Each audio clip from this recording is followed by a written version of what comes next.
നിഫ്റ്റിയുടെ short term update ആണ്. Actually എല്ലാവരും പാനിക് ആവുന്നുണ്ട്. Nifty whether it is actually breaking to a lower level എന്നുള്ളത്. ഇതിനകത്ത് എന്താ സംഭവിക്കുന്നതെന്ന് മനസ്സിലാക്കാൻ വേണ്ടി എലിയോട്ട് വേവ് തിയറി അതുപോലെ അഡ്വാൻസ് വേവ് തിയറി രണ്ടും ഉപയോഗിക്കാം. അഡ്വാൻസ് വേവ് തിയറി പ്രകാരം മാർക്കറ്റിൻ്റെ കഴിഞ്ഞ ദിവസം എല്ലാം നമ്മൾ ഡിസ്കസ് ചെയ്ത സപ്പോർട്ട് എന്ന് പറയുന്നത് 22,048 ആണ്. അതായത് ഈ ഒരു ലെവൽ, ഓക്കെ, 22,048,049 ഈ ലെവലാണ് മാർക്കറ്റിൻ്റെ ഏറ്റവും പ്രധാനപ്പെട്ട സപ്പോർട്ട്. അപ്പോൾ ഈ ലെവലിനെ നമുക്കാണെങ്കിൽ സപ്പോർട്ടായിട്ട് വെക്കുക. ഈ സപ്പോർട്ട് ബ്രേക്ക് ചെയ്യാൻ പാടില്ല.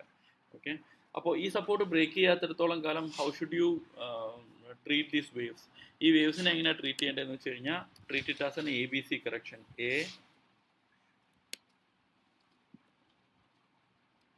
B and finally there is a C wave that is made over here. അപ്പോൾ അങ്ങനെ ABC കറക്ഷനായിട്ട് ഇതിനെ ട്രീറ്റ് ചെയ്യുക. ABC കറക്ഷനായിട്ട് ട്രീറ്റ് ചെയ്തതിന് ശേഷം ഇവിടെ നിന്നതിന് മുകളിലേക്കാണ് ഇൻഡെക്സ് പോവേണ്ടത്. അപ്പോൾ ഇതിനെ സ്റ്റോപ്പ് ലോസ് ആയിട്ട് വെക്കുക. ഇതെപ്പോഴും വെക്കുന്നത് ക്ലോസിംഗ് ബേസിസിലാവണം. ഇതിൻ്റെ താഴെ അവർലി ക്ലോസിംഗ്, പിന്നെ റിസ്ക് എടുക്കാൻ താല്പര്യമില്ലാത്തവർ 15 മിനിറ്റ്സ് ക്ലോസിംഗ് കിട്ടുവാണെങ്കിൽ നിങ്ങൾ പൊസിഷനിൽ നിന്ന് എക്സിറ്റ് ചെയ്യുന്നതായിരിക്കും നല്ലത്. അപ്പോൾ ഇതുവരെയായിട്ടും എനിക്ക് തോന്നുന്നു 15 മിനിറ്റ്സ് ക്ലോസ് പോലും കിട്ടിയിട്ടില്ല അതിന് താഴെ.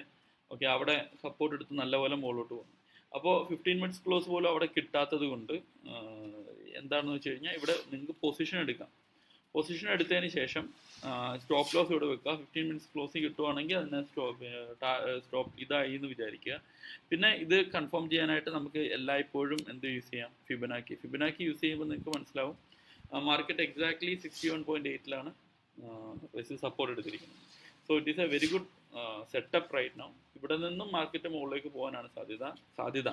ഇവിടെ ഇത് വേവ് 1ഉം ഇത് വേവ് 2 ആവും ഇങ്ങനെയാണെങ്കിൽ. സോ ഇതാണ് മാർക്കറ്റ് അപ്ഡേറ്റ്.